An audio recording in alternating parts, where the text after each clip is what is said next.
Dok dijak ovaj grešni guščijim perom beleži povest vijeka našego, u državnoj kovnici na Topčideru izlivaju se table sa doskora nepoznatim imenom heroja.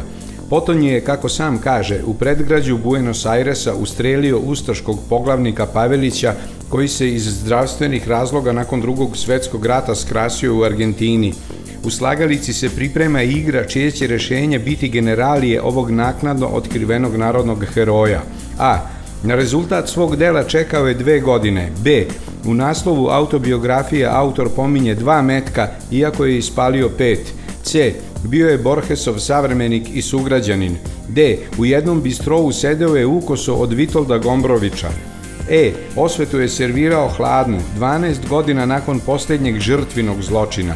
Tako je, Blagoje Jovović, junak našeg doba, bolje ikad nego nikad. Titoizam ga je lišio slave, ali ga je nadgradonačelnik Vesić pronašao i prosvetljio kako mlađe naraštaje, tako i one koji su živjeli u vreme atentata na Pavelića, ali nisu hvatali radio Buenos Aires, pa nisu znali da se tamo poznala krivda pravda. Ustaški vođa umro je 2 godine nakon atentata, ali je obdukcija pokazala da su 2 Jovovićeva kuršuma neposredni, premda u nekoliko odgođeni uzrok Antine smrti u tuđini. Da, 2 godine bednog samrtničkog živovanja bile su Paveliću date samo da promisli malo o svojoj karijeri i da se u okviru svojih mogućnosti pokaje. Dalje vidite i sami, naš Blagojiče živeo je u Buenos Airesu kao i Borges, u istom gradu sreo se sa Gombrovićem, mada nema naučnih dokaza da su se pisci i atentator poznavali. Svaka čast, svaka čast.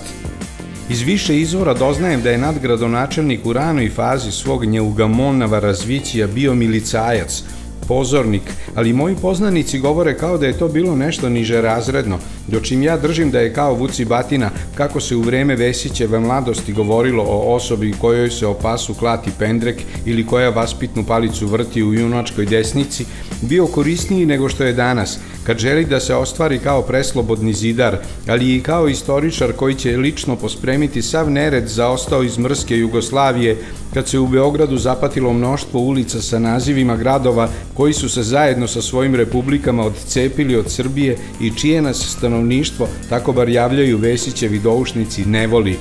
Ministarstvo kulture osnovalo je komisiju koja će žitije Blagojevo ubaciti u čitanke, a njegovu autobiografiju u gimnazijsku lektiru, umesto Krleže. Bili nas Krleža da je živ voleo, a? U ovaj mah završavaju se pripreme za seriju Blagoje, koja će na RTS-u biti prikazivana već od male gospojine. Za prvo Vesićevo književno delo, Spaljeno, od Varvara, predgovor je napisao Milovan Vitezović. Sada mu blagodarni Vesić ustupa sva prava da napiše istorijsku dramu o životu našeg možda i najslavnijeg atentatora. Majstoru će biti potrebno nedelju dana da vaskrsne Blagojevo zlatno doba u posleratnoj Argentini.